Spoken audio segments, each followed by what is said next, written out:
Why is she not coming out? I heard Mom shout while waiting in the car, her voice echoing in the quiet morning. Maria, come fast. We have to go shopping for your birthday. I sighed and dragged my feet towards the car. I'm coming. But do I have to go? I don't feel like it, I muttered, as I felt too lazy to do anything else except sleeping. Seriously, why does she have to rush me? Hi there. I'm Maria, and I'm turning 22 tomorrow. Born into a super wealthy family, I've got everything anyone could ask for. Money, fame, looks, intelligence, and loads of love from family and friends. Sounds perfect, right? Well, not quite. I have some really bad habits. At least that's what people say. Well, I'm a bit stubborn and, to be honest, I take things for granted. A little too much, maybe. Despite having it all, I still feel like something's missing in my life. Weird, huh? Let's see. I don't feel good about this. Why can't we go tomorrow? It's not like I'm gonna die today, I grumbled, glancing at the dark clouds. Then, out of nowhere, I saw a truck speeding towards our car. Dad, the truck! I screamed. She's awake. Mom, she woke up,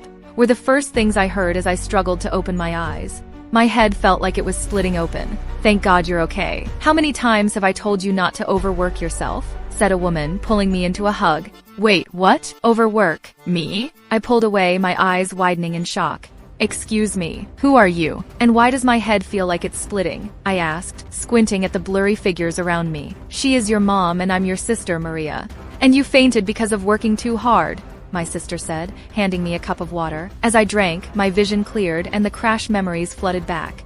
Panic set in as I realized I was in a completely different place. You guys are fine? What are you wearing? I asked, feeling a bit disgusted. Clothes. What else? They replied in unison. Seriously, that's not what I meant. Okay, can someone explain to me what's going on? I shouted, feeling 1000% lost. Turns out, after the accident, I had traveled to another world where my family was poor and had to work hard just to get a meal. I used to have everything handed to me on a silver platter, but now things were drastically different, and I didn't know if I could ever return. Being a rich girl, I never learned how to work. Living off my parents' wealth was all I knew. Now, I was working as a housemaid in a rich house. At first, I resisted, but with no way out, I eventually agreed. No, this can't be real. I really wish this is just a dream, I said, trying to figure out how to clean. Suddenly, someone yanked me from behind and slapped me. Ouch! Why are you standing there doing nothing? Huh? Who do you think you are? Start cleaning and clean properly. Amanda, the daughter of the house, screamed in my face. Annoyed and angry, I had no choice but to do as she pleased. I made many mistakes, enduring Amanda's ear-piercing shouts. At the end of the day, I went home, grumbling to myself. Why does she have to be that rude? I think my ears are bleeding, I thought while checking my ears. I would never treat my servants like this. That thought made me pause, remembering how badly I treated my maid. I used to scold her for small things and even slapped her. Realizing I had treated her worse than Amanda treated me, guilt washed over me. Returning home to relax after a harsh day, I saw porridge on the dining table. Angrily, I confronted my mom.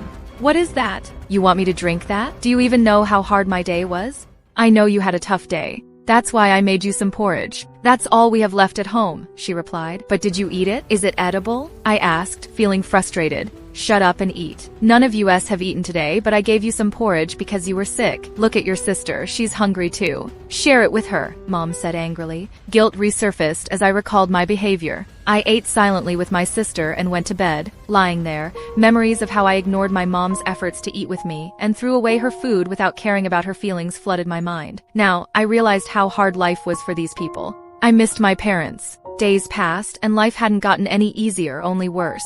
I got bullied by rich kids for being a poor maid, and sometimes I slept on an empty stomach. But I had started to adjust to this life. I changed. I felt grateful for any food, a day without getting hurt, or something to wear. I felt guilty for my past behavior and missed my family and old life. However, today was different. I got a bonus for working well. So of course, I brought good food for my family. Watching them eat happily, I felt something nice, like finding the missing piece of my life. Suddenly, a voice called my name, growing louder. Everything became blurry and then pitch black. I slowly opened my eyes, adjusting to the light. The first thing I saw was Mom, looking annoyed. I immediately looked around, finding myself in my old room with Mom in her fancy clothes. What are you looking at? I have been calling you for hours. Why aren't you getting ready for your birthday party? Yesterday you had a terrible headache, and we came back home without shopping, remember? Mom said, a little concerned. Oh right. Come quickly, the guests are waiting, she said, about to leave when I hugged her tightly, tears in my eyes. I am so sorry for being a bad daughter. I love you, Mom, I said. Mom was surprised by the sudden action. I rarely hugged her. Did you have a nightmare? I love you too, sweetie. I'll go meet the guests. Come down fast, okay? She said, patting my head and heading downstairs where the party was held. Watching her disappear, I smiled softly and said, I think enjoying the little things and being happy and grateful for what I have was the missing piece in my life.